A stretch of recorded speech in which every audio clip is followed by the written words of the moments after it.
What up? What up? What up? Cowboys Nation. It's your boy John G on his way home in the rain out here in the DMV. It just rained out here in Virginia where I'm at, man. And got some Cowboys news for you guys today. Just gonna wait for a couple people to get on, but it's a beautiful day to talk Cowboys football. Might not be beautiful outside, but it is a beautiful day knowing that there's a lot of things going on. A lot of things going on. What's going on? What up? What up? My man Ronaldo, what's good? Wait for a couple more people to get on. It's a beautiful day for us guys. It's a lot of news with the draft, going on. What's up, Godson? I like that name, by the way. That's a great name. What else? Who else we got coming on? All right, you already know. Yeah, I already know. That's right. Uh, But yeah, man, there's a couple of alerts going on today, man. If you guys haven't been paying attention to Twitter, I suggest you get a Twitter and you follow a lot of these Cowboys personalities. What's up, Mark?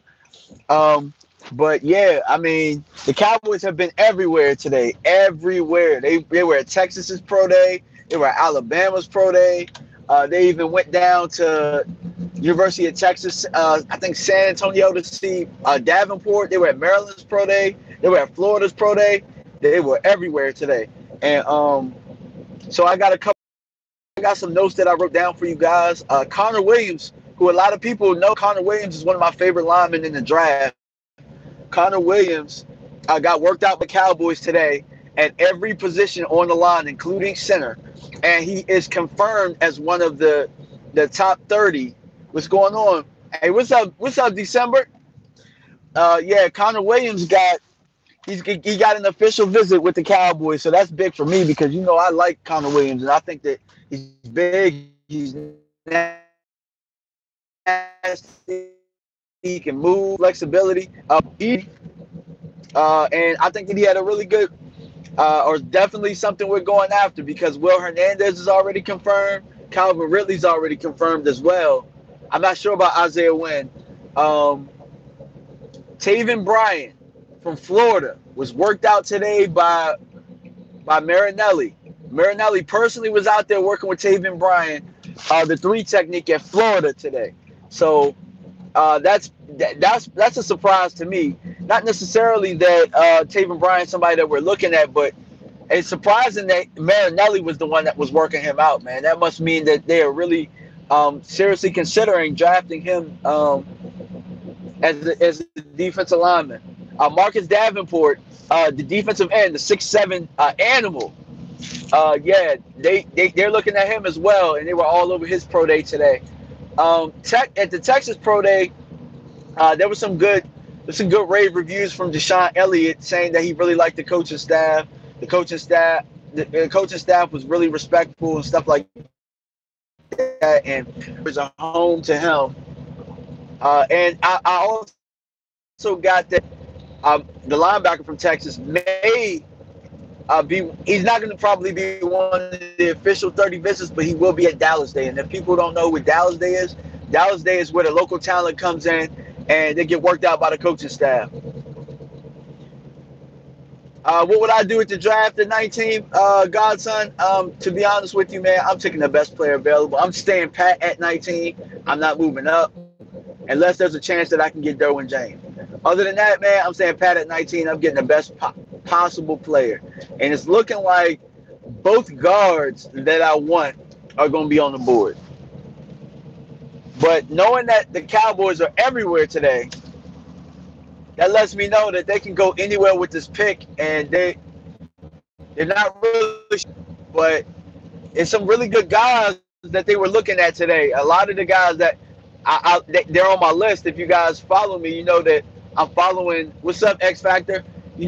I'm pretty much trying to look up 200 something players in the draft, and the guys that they touched on today, I got a plus mark right next to them on my list. So yeah, I mean, I got a plus mark next to him on my list. DJ Moore is DJ. Knowing he's going on an official visit, and Calvin Ridley, man. Dez Bryant better watch out, man. I know there's reports that Dez possibly could get cut To me, that was already old news as soon as they brought on Allen Hurns. But we'll see, man. I really hope that doesn't happen. And there's supposed to be a big debate on Mark Holmes' show later on today between him and Foots again. Let's see. James says first probably defense, then O-lineman. Okay, so I'm going to touch on this because, see, a lot of people are saying this. We just need to go straight defense. We just need to go defense first. No, you need to get the best player available. Like at 19, your first pick needs to come in and make an impact. Now, this draft is going to be fire from rounds 2 to 5. You don't have to go defense first. Like, that's a misconception because of all of the defensive players that you want, that you have a first round grade on, are gone. Why would you reach and take a defensive player if you don't have to? I mean, if you look in the years past of when the Cowboys have sucked, when we thought we had things good, they thought the same thing. I remember one year they reached on a corner. I think it was Dwayne Goodrich or somebody like that. When they could have very well, just picked somebody that is going to, add depth to our team. Now, me personally, if there's a guard right there, hello, we have a guard need. Why would I pass up on that? Why would I pass up on the guard need just because we need to shore up our defense? In my opinion, we've been doing a pretty good job of drafting defensive players. But if the defensive talent isn't there at the pick, don't reach, man. Just take the best player available. And we need guards. We need defensive linemen. I mean, to be completely honest with you, I'm not against taking a cornerback in this draft. I know a lot of people are, but if that's the best player available, one of these corners, hell, we just brought over the architect of the Legion of Boom. So if they pick a corner, obviously he had some influence on it. So, I mean, that's just my thought on it. I know that a lot of people are saying this needs to be a strictly defensive draft. Well, okay. It can be a strictly defensive draft, but keep in mind, we have 10 picks. So just because we pick an offensive player first does not mean that we can't get impact defensive players. It just means that offensive player was just the best player available, and that's how we need to approach our team. Because if you keep in mind, let's look at this, right? Last year, I believe we were in the position to take a tackle, and we ended up taking Taco. Wouldn't that tackle have helped us? But they took Taco because they were it was at a point where a lot of defensive ends were going. But I'm pretty sure tackle last year would have made a much bigger impact on our roster. I'm fairly certain a tackle at where we were picking last year wouldn't have given up 6 sacks. See, at this point, last year playing the tackle, we were at the bottom of the barrel saying if your best need is an offensive player, if the best player available is an offensive player that can plug in day one and start and play, like, go ahead and pick them. Like, I'm not against that at all. And Connor Williams was definitely on my list earlier, but the only thing that turned me off about Connor Williams, if you guys haven't followed him, is that Connor slimmed down a lot for the combine. He actually got under 300 pounds. He was around like 298 or something like that. And, but what I did see from him is he's a guy that's really nasty, that can finish blocks and stuff. And I peg him as a guard. A lot of people, they have him as a tackle and stuff like that. And rightfully so. He can obviously play all 5 positions if that's what they had him doing today. But, if you can plug in Connor Williams, I believe he could be a guy that can help us get to the second level, which we were missing last year on our offensive line. I don't give a damn what anybody says. You might say, oh, we got the best line. I saw a struggle. I saw a regression in our line last year. And I believe that Hernandez, Wynn, Williams, any of those guys can come in and give us a better showing than what we had last year. Now, Cooper was a Band-Aid. Jonathan Cooper was a Band-Aid, but he's not here anymore. Marcus Martin, he didn't even start for the Cleveland Browns. Fleming, You got to keep this in mind with Fleming when you hear a tackle, right? You got like a lot of guys who are misinformed think we're set at the line right now. A lot of people think we're set at the line right now. But Fleming, think about this. Our contract with him, we signed him for $2 million. The Patriots didn't want to pay him $2 million to stay. So that lets you know that the guy that we got, he's serviceable, yes. But is he a starter? Hell no. Not if the Patriots ain't want to pay him $2 million to stay. Hell no. So, I mean, I've also been hearing rumblings today on Twitter and on 105.3 The Fan that there's a possibility that they could flip Collins back to guard. Now, here's the thing. Now, for you guys saying we should not pick an offensive player in the first round, what if we get one of the best tackles on the board at 19? Are you opposed to that then, to moving Lyle back to guard, where it could give us the best possible 5, and then we're set for another 5 years? Because guess what? At 19, that lineman you're picking is going to be with us for 5 years. You'll have 5 years with him. Then next year you'll have Zach for probably another 4 years. And you got Tyron for another, who knows, because when he signed his deal, he signed for 10 years. You'll have Tyron for another whenever. And Frederick just re-signed his deal not too long ago. So you'll have him for another 3 to 4 years. So, I mean, I don't understand what the big deal is with getting a lineman with this pick. That's personally where I would go. Okay, let's see. If Dallas keep Dez, they better place him as a slot receiver. Man, Dez is slot, not at $16 million, no. What's up, Ron? The thing about Dez's contract is this, man. And I talked about this with Mark and a couple of the guys. Mark, Foots, Michael Anthony Fitness. I talked about this on our text message. I went back and I looked at the Patriots and I looked at the Eagles because they were the two teams that were in the Super Bowl. And everybody wants to talk about number one receivers and moving guys around or whatnot. Can you guess who were the leading receivers on the Eagles and on the Patriots? Well, you ain't have to think too hard because it was Gronkowski and Zach Ertz. Your tight ends were your leading receivers. And everything else was pretty much spread out all over. Like, you had receivers. Like, Alshon Jeffrey was third on the team. So don't tell me Philadelphia has a number one at Alshon Jeffrey when Aguilar was actually the number two receiver on their team. Now, it's crazy when you think about that. And then when you look at the Patriots, Brandon Cooks had 1,000 yards. But after that, it was, I want to say it was Amendola. Amendola's gone. See, the thing about it is, I think that what wins in the NFL right now is it's not having a number one receiver, but it's spreading the balls around.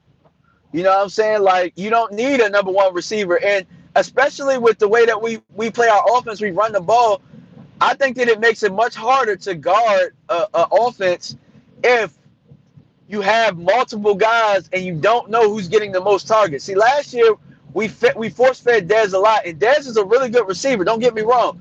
Dez can still play this game. But what I'm saying is, like, if you got 4 guys that you can throw the ball to, plus your tight end, and your tight end is a big weapon, which I talked about Witten yesterday on how we probably need to get another tight end, a more athletic tight end to fit today's game. Like, if you got an athletic tight end, you can spread the ball around. And then when you look at what the Patriots and Philadelphia does, which we don't do, and this is why we're really predictable, we do not use the back out of the backfield. Like, if you look at the Patriots,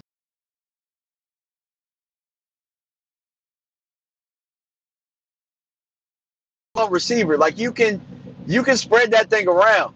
And so, like, when I think about Dez, I'm not saying that we should get rid of him, but all I'm really asking for is for the Cowboys to really put a plan in place if you're going to get rid of him. If we're going to get rid of him, commit to something. So if you're going to get rid of him, you need to make sure, okay, well, we're going to spread this wealth.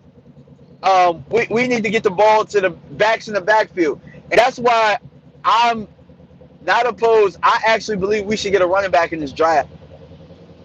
A running back just in case, you know, just in case Zeke goes down, because you never know, man. A lot of people, we don't plan for that type of stuff. If Zeke goes down now, I keep hearing a lot of people talking about Rod Smith, but could Rod Smith be the #1 back? Hell no. Hell no, he can't be the #1 back. No, he can't be our bell cow. I'm just being completely honest. Rod is good for a spell here and there, but can he be our bell cow? No. But you got guys in this draft that very well could be. You got a Penny from San Diego State. You got John Kelly from Tennessee. You got guys that can make multiple plays, catch the ball out of the backfield. You got what's the guy from Arizona? Damn, I forget his name. But I mean, I'm just saying, like, if you look at what the Saints did this year, they did something that New England's been doing for years, and that's they used their backs wisely. Like, if you think about it, like, Ingram had a hell of a year, but your man, damn, what the hell is the running back's name? I hate that I'm driving. Oh, Kamara. Kamara won Offensive Rookie of the Year. How are they able to do that? They kept their running backs on the field at the same time. They found a way to get their best players on the field and give different looks to where it looks like this, but they can line up this way, and it kept defenses on their toes. And the thing is, like, if we got two running backs in, like one in the slide, or, you know, we got two in the backfield and one motions out or whatnot, like the defense, there's only but so many things you can do. And offensive coordinators and quarterbacks have gotten so smart that they already know what the defense is in anyway. So why not put ourselves in a position to confuse teams a little bit more? Cowboys don't know how to use personnel correctly. That is absolutely true, man. And I'm not sure that we're ever going to do that. That's the whole thing, man. It's not necessarily about the players as much as it is the coaches, man.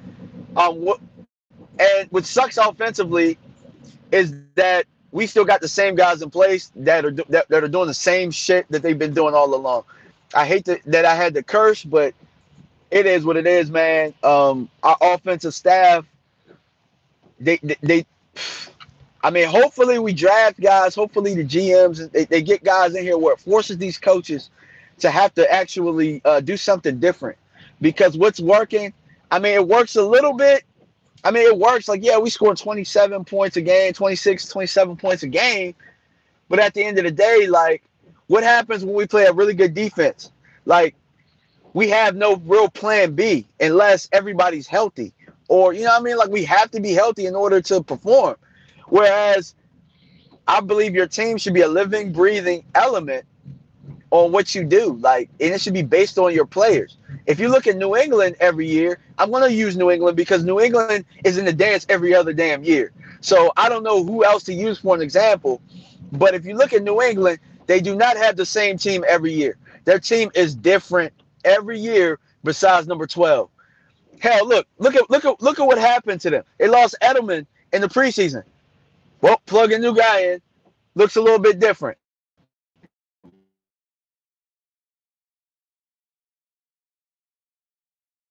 Better. You're constantly using the different talent around them. Like, I'm pretty sure a lot of us thought they were going to use Cooks the same way that they were using Edelman or whatnot, but they really didn't. So, I mean, but as far as, I mean, like, yeah, we need a better defense. I don't get where I'm not saying we don't need a better defense. I'm saying you don't have to draft a defensive player #1. You don't. Like, if you look at the better teams in the league, you just have to, you pretty much just need to draft the best players available. Like, if you're reaching for defense, like, yes, we need a safety. Look, this is what we need in the worst way. We need a safety. I don't think we need a linebacker as bad as you guys do. I mean, yes, we need a linebacker, but I don't think we need to move up and get Roquan Smith. Like, he's a hell of a player. He's a hell of a player, and I would love for him to fall to us at 19. But we don't need to do anything drastic to get a linebacker. There are really good linebackers that will be there later in the draft. Josie Jewell out of Iowa, Sitchy out of Wisconsin. You got your man from Vander Esch has actually moved up the board, though. But you may not even have to go out of your way to get Vander Esch. You said Warner. Like, dude, when all else fails, go to the Big Ten for front seven and for the front linemen, because the Big Ten, man, they got the big uglies and they got. I just think that what we need to do is build this team. We need to figure out what we want to do. Do we want to look cute or do we want to do smash mouth football? Because if we want to be smash mouth football, we don't need a number one receiver. Darius Leonard out of South Carolina State. You know, I really like Darius. I think he's a little bit small for what we want to do, Darius Leonard. But you know, I'm a MEAC guy, man. South Carolina State. You know, I went to Howard, so I'm all for it, and I know that the guys in the MEAC can play some ball. But there's some safeties in the draft. Like for example, uh, Justin Reed, and they're not really talking about him, but I really love Justin Reed as a player, man. Justin Reed can be there in the second round, and he'd be better than any safety that we have on the team. That's upgrading your team. And keep this in mind, we really like Kayvon Frazier. We really like Xavier Woods. But adding a Justin Reed, maybe a Deshaun Elliott, they upgrade our safety position. You get what I mean? And we don't necessarily have to go out of character to get those guys. That's all I'm saying.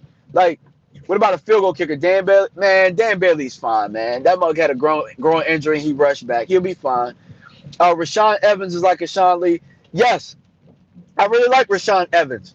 And here's the thing. I'm not sure he'll get to 50, but if all else fails, you can get Rashawn Evans at 19, possibly. Or you can get him at 50. I really like Rashawn Evans personally. But here's the thing that kills me about Rashawn Evans. And it's nothing against him because I love the player. But because the Cowboys are so stuck in their ways, Rashawn Evans is like a Swiss Army knife. Like he can put his hand on the ground. Something that we've been missing for a long time is a linebacker that can actually get to the damn quarterback off of blitz. We haven't had that in a long ass time. Somebody tell me the last time we had that. But we've been missing that for a long time. But if we can add Rashawn Evans, he's somebody that you can kind of change or look up a little bit where you got him. You actually got all your linebackers on the field where you got Lee, Jalen Smith, and you can put him in to put his hand down, like to give a different look.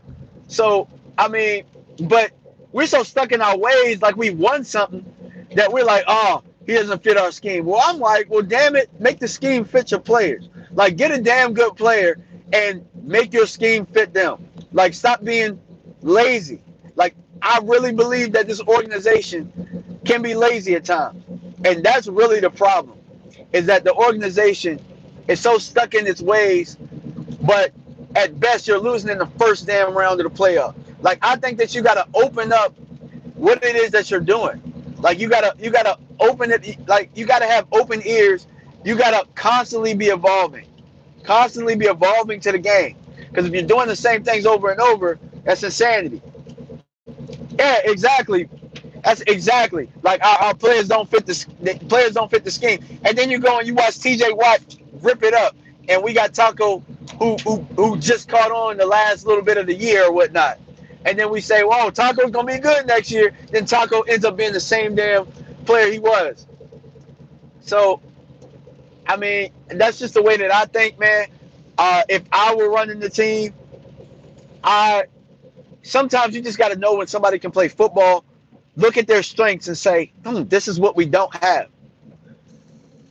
Let's see, Eric Reed on the deal is not a bad pickup. I know Eric Reed isn't a bad pickup, but again, you know why he's not on. You know why they're not looking at Eric Reed. I don't got to tell you why. Sure was J-Ron Elliott could have gave us some juice, but I mean, I don't know, man. I digress, man. I mean, I am excited about the players that they are looking at, that they're bringing in so far for the official visits. I'm excited about that. Let me see. Heath needs to be out of the starter spot. Damn straight he needs to be out of the starter spot. I don't get it. I don't get why Heath is start. I don't know why they like. I really like Jeff Heath as a player on the roster. I like him as a special teams guy. I like him as a filling guy every once in a while. But if Jeff Heath is your starter, you in damn trouble. Let's see, best tight ends in the draft: Hayden Hurst, Oklahoma, Mark Andrews. I missed the last guy, but I'm pretty sure. But yeah, exactly, man. Look, I'm glad you brought up them tight ends because that's something we can use, man. And we can do something like San Diego did, but with the Gates. Cowboys have favorites. That's the problem. You're damn skippy. And the funny thing is that the favorites are average ass players. They favorite average ass players. There's too many of those favorites. They got about 15 favorite average ass guys that wouldn't start anywhere else. And that's the problem. Like, for example, and I've been saying this for a while, and I really like Bees. I really like Bees. Don't get me wrong. But you can upgrade, like in this draft, there's a possibility to upgrade Cole Beasley. And the thing is, we're like, well, we really like Cole Beasley, what he offers. But that ain't winning. That's not getting us where we need to get. You get what I mean? Like, or I'm not gonna say Cole Beasley's average. That was a bad one. But I will use somebody that you guys are probably gonna kill me for. But I think that Byron Jones is slightly above average. And to be completely honest with you guys, it's a contract year for Byron Jones. I'm really looking to upgrade from what Byron Jones has. Now, if he becomes an elite corner, that puts us in a bind where we got to sign him and Zach Martin. So one of them is going to get franchised or whatnot. And we already know Zach Martin is what Zach Martin is. So I'm not jeopardizing that for nothing. See, Switzer's Beasley's replacement? Yeah, he is. But why do we have both of them? Is my point. You get my drift? Like, why do we have both of them? Like, Switzer is obviously our special teams guy right now, and he can be the receiver. But we can upgrade it. Let's see. Would I give Rico Gathers more play time, even if Witten's healthy? Absolutely, bro. Absolutely, I would give Rico Gathers more playing time. That's the problem. We can't develop anybody behind Witten because he's taking all the snaps. He's taking every last snap. If you guys go to 105.3 The Fan, one of those guys did a rant on Witten. And the funny thing is that he killed Jason Witten, but I agreed with the whole rant. Like, I agree with the whole rant. Like, Jason Witten is 36 years old. At what point are you guys looking to replace to even put in a replacement? Like, what are we going to do? Are we going to get to a point where when he's gone, he decides to retire? Like, we're just going to draft a rookie and hope that everything works? Like, no. Like, it's not going to work that way. Like, what I would rather do is, like, have a guy that, you know, they're going not 50-50 on snaps, but eventually you see the guy getting gradually more snaps as it goes. Terrence Williams, Cole Beasley, and Jamal Crawford needs to be traded. Jamal Crawford plays basketball. I think you mean Tyrone Crawford. But I'm with you on Crawford being gone. There's a possibility that he is. Who knows? Witten. But the thing about Witten is they restructured his contract instead of just, you know what I'm saying, letting him go. I mean, yeah, Jay Cross.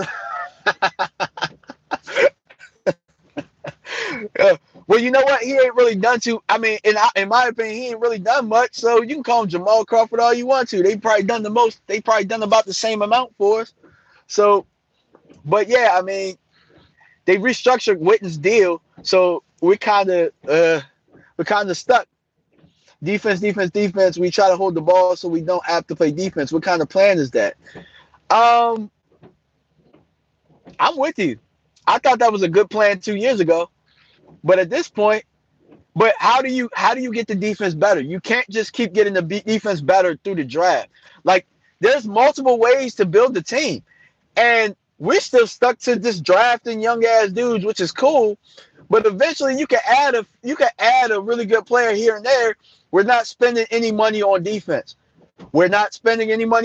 Why? Because the offense is allocating all of the resources. And how do you get some of those resources back? Dez Bryant's contract is a problem. It's a problem. We can't sign anybody. Because Dez's contract is a problem. But you're not going to do anything with Frederick's contract. You're not going to do anything with Tyron's contract.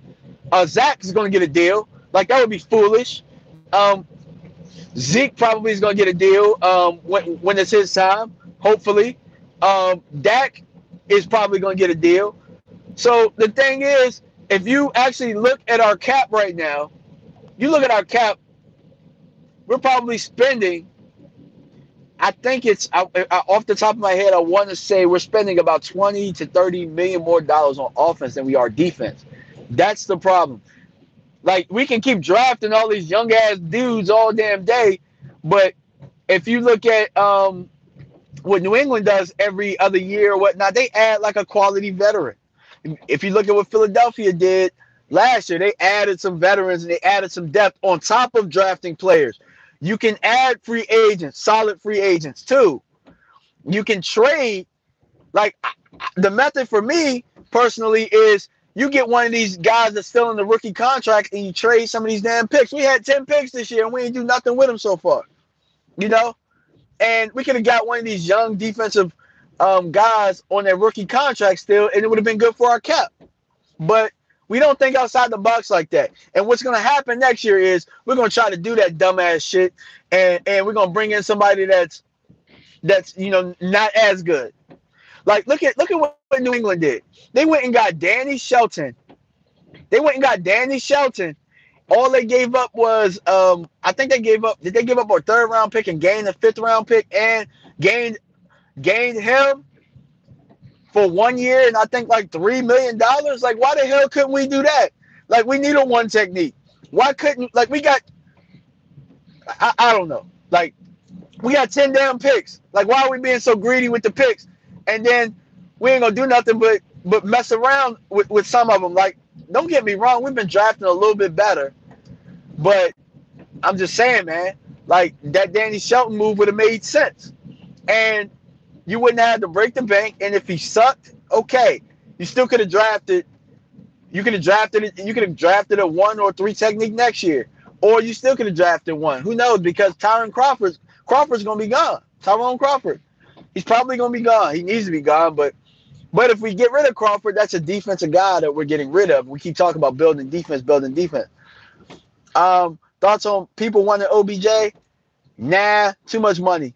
And here's the funny thing. You guys are going to laugh at me. I don't give a damn. OBJ is my favorite player in the league right now. He's my favorite player. I think Odell Beckham Jr., hands down, is one of the most talented athletes, not just football players, but he's one of the most talented athletes today. If you gave me a top 5 of athletes, Odell Beckham would be in it. And LeBron would probably be number 1. But I'm not a big LeBron fan, but Odell Beckham, man, he can add so much to what you want to do. He's a hell of a receiver. But just like I was telling you guys, you don't need a number 1 receiver to win today.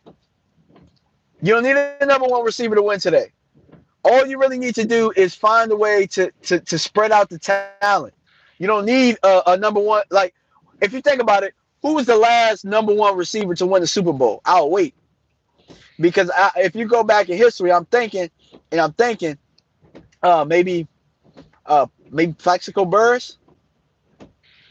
No, Alshon Jeffrey is not a number 1 receiver. X Factor. As a matter of fact, you got on a little bit late. Alshon Jeffrey was 3rd on his team in receiving this year. Their number 1 receiver over there was Zach Ertz. Exactly, Jerry Rice. So we're going back to Jerry Rice. So again, like I was telling you guys, so we're still in prehistoric times where we're doing prehistoric things. Like, you don't need a number 1 receiver. You can spread the wealth. You can have probably like 3 number 2 receivers and a really good number 1 tight end, and 2 running backs that can catch the ball out of the backfield and spread the wealth.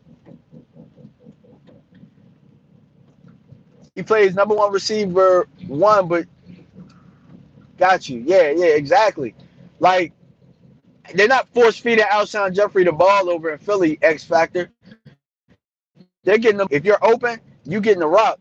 And that's part of why Carson Wentz had a lot of success. That's also why Nixon was not afraid to set that thing around. And it just made it really hard, man. Because in the playoffs, what a lot of people don't understand is the same things in the regular season where you got guys running open, running naked, running around. Like a lot of that ain't happening because for the most part, you got really good pass rushers. So like what's really important is you have a guy that can take a check down and get first downs for you. Or you got guys that can get 3rd and 6s or whatnot. I keep saying Dallas wants to run the ball. We don't need a number one receiver. That's the thing. Like, if you look at Dez's numbers the last 2 years, and I know one of the years he was hurt, he still wasn't putting up elite numbers. So why do we need to pay $16 million for that?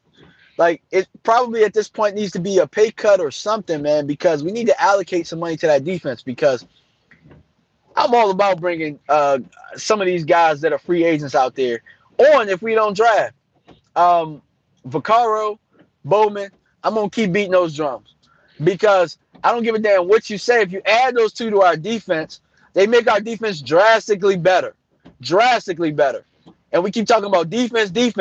Plug in some good vets at really good deals, man. And you'll see. Dallas is going to cut him. I'm just feeling it. You talking about Dez? Yeah, I felt it a while ago, man. People called me crazy. You can go back to one of my videos where I said somebody got to go, man. I think that it's going to be Dez if he don't take a pay cut. And you're really going to see what we're going to do at this draft, man. Because if they take a receiver at 19, bye-bye. See you later, Dez. I don't give a damn if it's DJ Moore, if it's Ridley. They take a receiver at 19, his ass is gone. What are my thoughts on Jason Witten? I know he just restructured his contract, but can still retire and take that TV deal. We need to get younger at the position. See, the thing is, when we restructured his deal, we added probably some dead money down the road, which sucks. If we would have just cut him right now, if he was talking about taking that TV deal, we would have just cut him right now. We would have saved $7 million, which we wouldn't have had to restructure. That's a deal that we wouldn't have had to restructure Frederick's deal.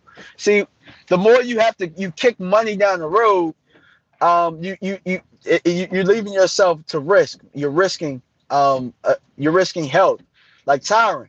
Like Tyron Smith's deal. We keep kicking money down the road to somebody who has a bad back and bad knees, man. Like, I really love Tyron Smith, but at some point he's gonna have to get cut. He signed a 10-year deal at the time. See, Moore in Washington over Ridley, Simikov Jr. a lot like Dez. I'm not Washington over Ridley. Washington is the same as Dez in my opinion. He's really good, but the thing is, you got to realize this about Dak. James Washington would be really good with the quarterback that's really accurate. Dez would be really good with a quarterback that's really accurate. Dak Prescott really isn't that accurate. I mean, he's accurate. He's accurate enough to play in the league, and he can make some window throws. But I think that it would be much better if you're not making him make so many tight 50-50 throws. He hasn't mastered that yet. He can get there possibly, but are we willing to make that a $16 million experiment still? Or are we trying to look to get somebody that he can grow with, that he can learn, that he can mold, and they can learn? Because, see, you guys got to keep this in mind, too. Dez was already a Pro Bowl, all-pro type guy before Dak got there, so what the hell can Dak tell him? Rudolph isn't accurate. Yeah, he's not. Mason Rudolph is not accurate. He's not accurate. And as you can see, man, he started off the year as one of the top quarterbacks, but nobody's really talking about Mason Rudolph at this point. He's solid, but, I mean, you got some guys that are better out there. So let me ask you guys, well, let's see. Dak isn't deadly accurate yet, where he can be 67% as a QB. He's not. But we're also not using his strengths because we have him doing things. Like we have him trying to be just a straight drop back quarterback. Right now, Dak isn't great at knowing what he's seeing right now because he's only been in the league for 2 years. So some of the blitzes he's not seeing. It's not all the lines. Some of it's on him too. He's not checking to when he's seeing. He's not really checking to the right plays. For the most part, he's not checking to. I really haven't seen Dak really check to any run plays. I used to see Romo check the run plays all the damn time. I don't really see Dak checking the run plays. The only time you're really seeing Dak really check to stuff is when we're in 5 wide, but we can't do nothing but throw the damn ball in 5 wide. So that's part of being predictable. And I would like to see some growth in Dak a little bit this year. But one thing that I'm going to throw out to you guys before actually I'm going to leave. I'm going to get off because it's been 40 minutes and I've been talking you guys' heads off, and I apologize for that. I thought we've been having a really good conversation, and this next topic about quarterbacks, I want to kind of save for another day. I actually want to do a video on that, like a actual video where I'm not thinking off the top of my head, where I have it, like I have the format of it and everything, and propose to you guys something about quarterbacks. But man, I really appreciate you guys. The 17 you guys on right now, it got up to about 23. Thank you guys for tuning in, man. Hit that like button, subscribe, hit that bell, man. I'm gonna keep bringing the content for you as I get news. I'm gonna keep updating you guys, and subscribe, and tell your friends about me. All right, peace.